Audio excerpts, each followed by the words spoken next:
જય માતાજી મિત્રો, હાલમાં આપણે સમાચારોમાં જોતા હશું કે ઇન્ટરનેશનલ એરપોર્ટ પર દુબઈથી સોનું લઈને આવતા લોકો પકડાયા.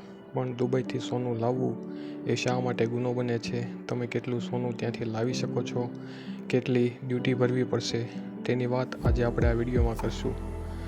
પણ સૌપ્રથમ મિત્રો, વિડીયો શરૂ કરતાં પહેલાં આપણી ચેનલને સબસ્ક્રાઈબ કરી દો. ભારત કરતાં દુબઈમાં સોનું સસ્તું હોય છે. મને મળતી માહિતી પ્રમાણે હાલના દિવસોમાં દુબઈમાં સોનાનો ભાવ ભારતીય રૂપિયામાં જોઈએ તો 8,350 રૂપિયાની આસપાસ 1 ગ્રામ છે, જ્યારે આપણે ત્યાં ભાવ 8,800 આસપાસ છે. આ ભાવ 24 કેરેટ સોનાનો છે. લગભગ 450 રૂપિયા પ્રતિ ગ્રામે ત્યાં ભાવ ઓછો છે.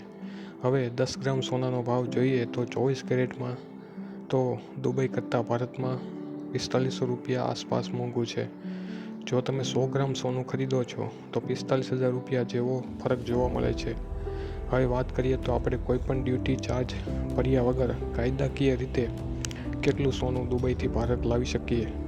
સરકારના નિયમ મુજબ બહારના દેશથી આપણા દેશમાં કોઈપણ વસ્તુ લાવીએ તો તેના પર ડ્યુટી લગતી હોય છે, એટલે કે એક જાતનો ટેક્સ.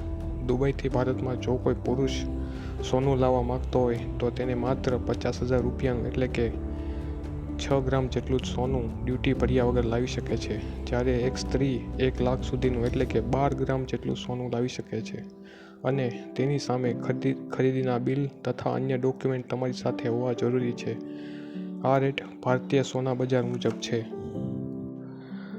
પણ હવે જો તમે ડ્યુટી ભરીને સોનું લાવવા માગતા હોય તો તમારે શું પ્રોસેસ કરવી પડે?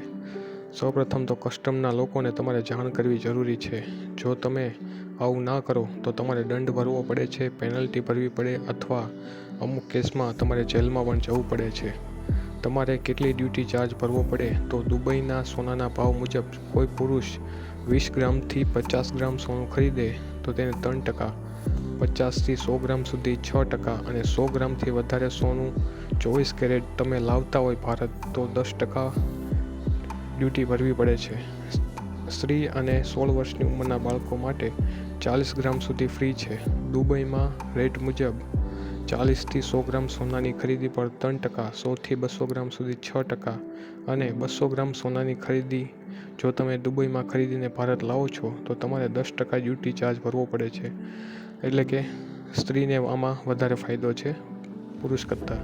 આ ડ્યુટી ભરવાથી અને તેનાથી બચવા માટે આજે લોકો ગેરકાયદેસર રીતે ભારતમાં સોનું લાવી રહ્યા છે અને કસ્ટમ દ્વારા આ લોકોને તપાસ કરતાં પકડાય છે અને જેલમાં પણ જાય છે. તમારો પાસપોર્ટ પણ રદ થઈ શકે છે અને તમારા પર સ્મગલરનો એક દાગ પણ લાગી શકે છે. આથી જ કોઈ લોભ લાલચમાં આવ્યા વિના સરકારના નિયમો મુજબ ટેક્સ ડ્યુટી ભરીને જ બહારના દેશમાંથી આપણા દેશમાં વસ્તુ લાવવી જોઈએ. અસ્તુ.